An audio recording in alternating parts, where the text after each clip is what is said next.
Hello everyone, my name is Neeraj Kumar Chaturvedi and I welcome you all to my YouTube channel English for all. Friends, आज का जो video है वो ओ captain my captain एक बहुत famous poem है, वॉल्ट विटमैन के द्वारा लिखी हुई उस पर है।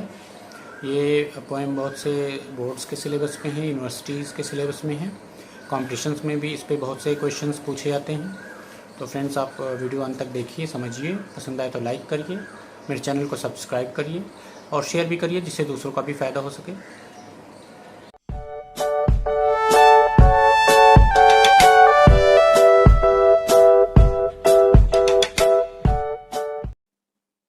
फ्रेंड्स, शुरू करते हैं। सबसे पहले कुछ नोटेबल पॉइंट्स हम देखेंगे। ओ कैप्टन माय कैप्टन, ये जो पोएम है ये वॉल्ट विटमैन ने लिखी है। ये एक अमेरिकन पोएट थे। इनका जन्म 1819 में और इनकी डेथ 1892 में हुई थी। ये फॉर्मली एजुकेटेड नहीं थे, ये कभी स्कूल नहीं गए। इन्होंने लिखना पढ़ना सब अपने आप से सीखा। तो इन्होंने सब कुछ बिना स्कूल गए लिखना और पढ़ना सीखा। और ये जो पोएम है स्पेसिफिकली, ये पोएम इन्होंने अमेरिका के 16th प्रेसिडेंट थे अब्राहम लिंकन, उनकी हत्या हो गई थी 14 अप्रैल 1865 में। उसी पे इन्होंने ये पोएम लिखी है। ये एक एलेजी है, एक शोक गीत है। और ये पोएम सबसे पहले 1865 में, उसी साल जिस साल प्रेसिडेंट का असैसिनेशन हुआ था, उसी साल एक पैम्फलेट में पब्लिश हुई थी। बट ये ऑफिशियली 1867 में ये पब्लिश हुई। इन्हीं की एक बुक थी लीव्स ऑफ ग्रास, उसमें। तो फ्रेंड्स, अब चलते हैं पोएम के टेक्स्ट पे। टेक्स्ट है, O captain my captain, our fearful trip is done. The ship has weathered every rag, the prize we sought is won. मतलब यहाँ कैप्टन जो है वो प्रेसिडेंट अब्राहम लिंकन को कहा गया है। तो ओ कैप्टन, मेरे कैप्टन, हमारी जो डरावनी जर्नी थी, यात्रा थी, फेयरफुल ट्रिप थी, वो पूरी हो चुकी है। यहाँ फेयरफुल ट्रिप का मतलब है जो सिविल वार चल रहा था 1861 से 1865 तक, वो उसी साल ख़त्म हुआ था और उसके 6 दिन बाद ही प्रेसिडेंट की हत्या हो गई थी। तो यहाँ फेयरफुल ट्रिप जो है उसी सिविल वार को इंगित करता है। तो वो कैप्टन, मेरे कैप्टन, हमारी जो डरावनी यात्रा थी वो पूरी हो चुकी है। हमारा शिप जो है वो विदर्ड एवरी रैक, सारी ट्रबल्स, रैक का मतलब होता है ट्रबल, विदर्ड माने पास करके आ गया। सारे ट्रबल्स को, सारी समस्याओं को, सारे बाधाओं को हमारे शिप ने पास कर लिया है। यहाँ शिप जो है ये सिम्बॉलिकली पूरी अमेरिका को रिप्रेजेंट करने के लिए इन्होंने शिप का इस्तेमाल किया। The prize we sought is won, और द प्राइज़ मीन्स वो ऑब्जेक्ट, वो एम जो जिसके लिए अब्राहम लिंकन लड़ रहे थे, जैसे एबोलिशन ऑफ स्लेवरी और नॉर्दर्न और स्टेट्स और सदर्न स्टेट्स का यूनिफिकेशन वो चाहते थे। वो ये दोनों ऑब्जेक्टिव और एम्स थे जिसकी वजह से सिविल वॉर हो रहा था, वो सारा कुछ उन्होंने अचीव कर लिया था। तो उस द प्राइज़ का मतलब वही एम्स जो थे, जो उनके गोल्स थे, वो सॉट माने चाहना, जो भी प्राइस वो चाह रहे थे, जो भी एम उन्होंने रखा था, वो सब अब जीत लिया गया है, प्राप्त कर लिया गया है। The port is near, the bells I hear, the people all exulting. अब हमारा जो पोर्ट है, जो हमारी डेस्टिनेशन एम थी, वो पास में है, करीब है, और मैं घंटियों की आवाज़ सुन रहा हूँ। पीपुल ऑल एक्सल्टिंग, और लोग जो हैं वो सब आनंद मना रहे हैं। While follow eyes the steady keel, the vessel grim and daring, और जब हमारा ये शिप गंभीर और डेयरिंग, हिम्मत, साहसी तरीके से आगे बढ़ रहा है, तो उन लोगों की आंखें इस शिप के कील पे है। कील किसी भी जहाज़ का अगला नुकीला पार्ट होता है, उसको कील कहते हैं। तो उस पर उन लोगों की आंखें लगी हुई हैं और हमारा ये जो जहाज़ है वो गंभीर रूप से, ग्रिम एंड डेयरिंग और साहसी तरीके से आगे बढ़ रहा है। But O heart heart heart, but हाय मेरे दिल, मेरा हृदय, O the bleeding drops of red, where on the deck my captain lies fall and cold and dead.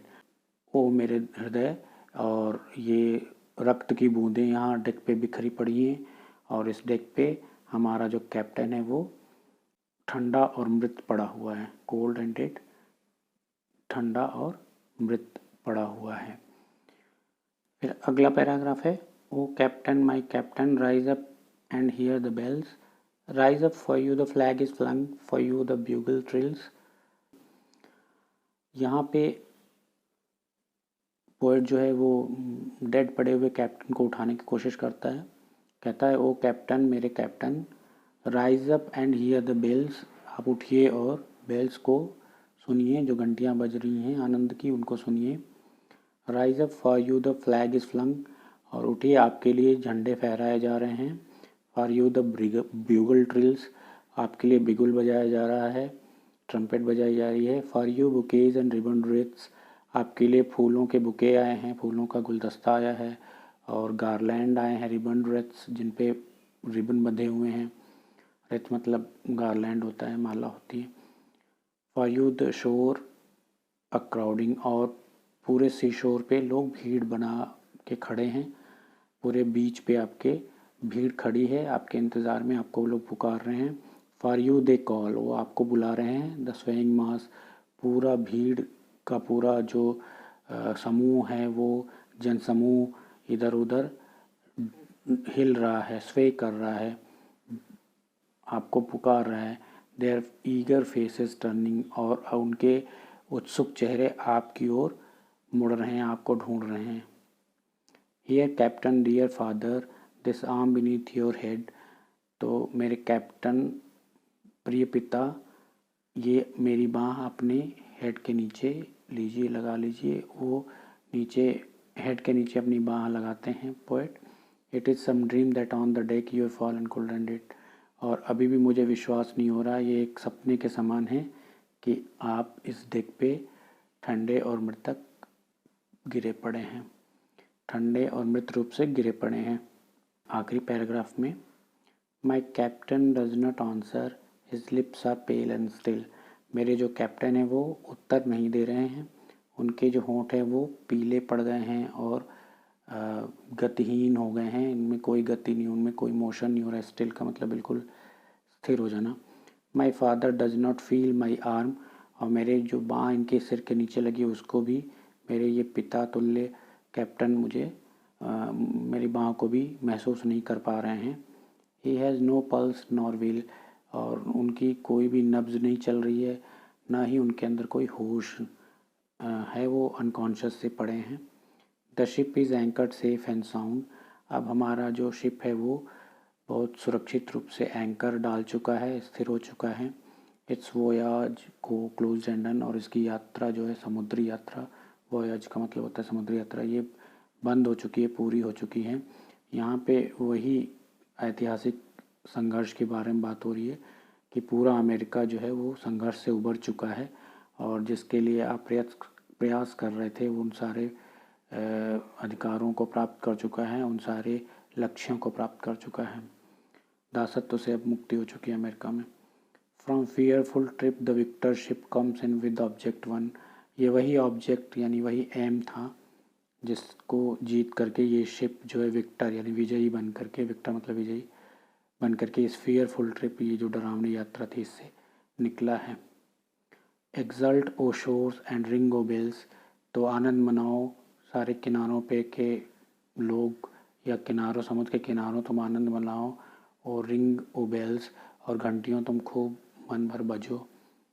But I with mournful tread walk the deck, my captain lies fallen cold and dead, लेकिन मैं जो हूँ वो मॉर्नफुल trade, मैं एक दुखद चहलकदमी करूँगा उसी डेक पे जहाँ पे मेरे कैप्टन जो हैं वो ठंडे और मृत पड़े हुए हैं। मॉर्नफुल ट्रेड का मतलब होता है दुख भरी चहलकदमी। तो इस तीसरे पैराग्राफ में पोएट यही कह रहा है कि आप सब लोग खुशी मनाओ, क्योंकि ऑब्जेक्ट और जो भी लक्ष्य को लेकर के हम चले थे वो प्राप्त कर लिया गया है, परंतु मैं जो हूँ अपने कैप्टन की डेथ के लिए शोक मनाऊंगा। तो फ्रेंड्स, होपफुली आपको इस टेक्स्ट का एक्सप्लेनेशन समझ में आ गया होगा। कोई भी आपको डाउट हो तो आप कमेंट्स में ज़रूर लिखिए। आइए फ्रेंड्स, अब इसकी एक छोटी सी एनालिसिस कर लेते हैं। ये एक एलिजी है जो प्रेसिडेंट अब्राहम लिंकन की डेथ पे लिखी गई है। इसमें राइमिंग स्कीम जो है वो A B B C D E D है। दो Walt Whitman is known for free verses. ज़्यादातर जो वॉल्ट व्हिटमैन ने लिखी हैं वो फ्री वर्सेस लिखी हैं। फ्री वर्स का मतलब इसमें ना मीटर होता है ना राइम होती है, बट इस पोएम में राइमिंग भी है और मीटर भी है। Rhyming A B B C D E D है। और इसमें यूज़ ऑफ एक्सटेंडेड मेटाफर है। एक्सटेंडेड मेटाफर वो मेटाफर होता है जब आप एक सीरीज़ ऑफ इवेंट में कंटिन्यूसली रिलेटेड आपस में रिलेटेड मेटाफर्स को यूज़ करते हैं। तो आप देख सकते हैं कि इस पोएम में शिप अमेरिका का मेटाफर के रूप में यूज़ किया गया। शिप को प्रेसिडेंट का मेटाफोरिकल रिप्रेजेंटेशन कैप्टन है। और फेयरफुल जो ट्रिप है वो सारी स्ट्रगल और सिविल वार की स्ट्रगल जो है वो फेयरफुल ट्रिप के रूप में मेटाफर में यूज़ की गई है। तो मेटाफोरिकली ये सारे यूज़ हुए हैं। इसी को हम एक्सटेंडेड मेटाफर कहते हैं, जब आप एक से अधिक मेटाफर को यूज़ करके एक सीन या एक सिनेरियो को डिस्क्राइब करें तो उसे हम कहते हैं एक्सटेंडेड मेटाफर। इसके अलावा एलिटरेशन, एपोस्ट्रॉफी और पर्सोनिफिकेशन भी यूज़ हुए हैं। अब आप देख लीजिए एलिटरेशन कहाँ यूज़ हुआ है। जैसे एलिटरेशन का मतलब ये होता है कि ये एक ही लाइन में पोएम की कॉन्सोनेंट साउंड्स का रिपीटिशन हो। तो एक ही लाइन में आप यहाँ देखिए सेकेंड पैराग्राफ में, for you the flag is flung, यहाँ पे एफ साउंड का रिपीटिशन है। या रिबन रेट्स, यहाँ पे आर साउंड का रिपीटिशन। ये सब एक ही लाइन में पोएम की कॉन्सोनेंट साउंड का जब रिपीटिशन होता है तो हम कहते हैं एलिट्रेशन वहाँ पे है। तो यहाँ पे एलिट्रेशन का यूज़ हुआ है। इसके अलावा एपोस्ट्रॉफी आप देख ही रहे हैं कि ओ कैप्टन माय कैप्टन, ये जो है ये एपोस्ट्रॉफी में एड्रेस किया जाता है। इसके अलावा पर्सोनिफिकेशन का जो यूज़ है वो यहाँ पे है आखिरी पैराग्राफ में, ओ शोर ओ बेल्स रिंग ओ बेल्स ओ शोर। यहाँ पे शोर का सी शोर को पर्सोनिफाई किया गया है, बेल को पर्सोनिफाई किया गया है। तो यहाँ पे आप देख सकते हैं कि पर्सोनिफिकेशन का यूज़ हुआ है।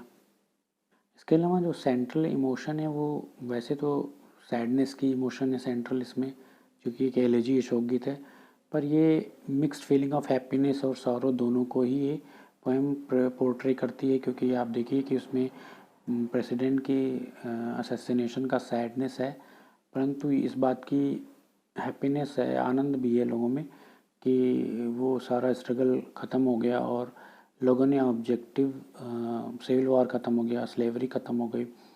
ये सारी चीज़ों को अचीव करने का आनंद भी इसमें है, हैप्पी फीलिंग भी है। तो पूरी पोएम में मिक्स्ड फीलिंग्स को रिप्रेजेंट किया गया है। और ये one of the signature poems है वॉल्ट व्हिटमैन की। कहने का मतलब ये उन पोएम्स में से एक है जिसकी वजह से वॉल्ट व्हिटमैन जाने जाते हैं। इनकी सबसे फेमस पोएम्स में से एक है। तो होपफुली फ्रेंड्स आपको ये सब कुछ समझ में आ गया होगा।